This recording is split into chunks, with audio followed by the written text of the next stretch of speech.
যখন বর গুছায় ঘর, এই কথাটা কেন বললাম চলো তোমাদের সাথে শেয়ার করছি। আজকে আমাদের বাড়িতে কিছু আত্মীয় আসবে, তাদের জন্য প্রচুর রান্না বান্না ছিল, ব্যস্ত ছিলাম। তো ওকে বলেছিলাম একটু ঘরটা না ভালো মতন একটু গুছিয়ে দিতে। তো ওর ঘর গোছানোর স্টাইলটাই তোমাদের সাথে আজকে শেয়ার করব। তো তোমরা দেখতেই পাচ্ছ বেশ সুন্দর করে ঘরটা আমার গুছিয়ে রেখেছে। এই যে এটা হচ্ছে আমাদের বেড। তো এখানেও বেডশিটটা সুন্দর করে গুছিয়ে রেখেছে, দেখতে বেশ ভালোই লাগছে। কিন্তু এখানে আসল ঘটনাটা কি আপনাদের সাথে সেটাই শেয়ার করব।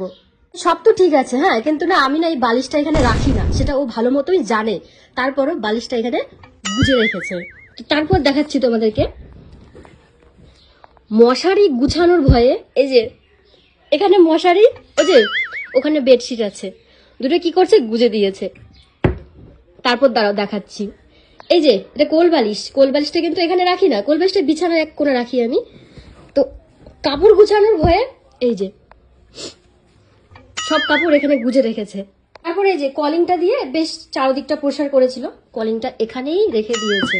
তারপর দেখাচ্ছি, হ্যাঁ, এই যে আমাদের বাড়ির মহারাজা, ওই দেখতে পাচ্ছেন নিচে কিছু একটা ঝুলছে। হ্যাঁ, এখানে হচ্ছে আসল কথা, এখানে না বেশ কাপড় ধুয়ে সব শুকিয়ে রাখা হয়েছিল। এই যে একটাও গুছায়নি, সব এখানে গুজে দিয়ে এটা দিয়ে ঢাকা দিয়ে রেখেছে। তাহলে বলুন ছেলেদেরকে কি বলবো?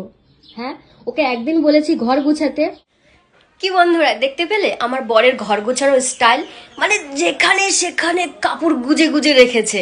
এই কারণে কথাটা বললাম, যখন বর গুছায় ঘর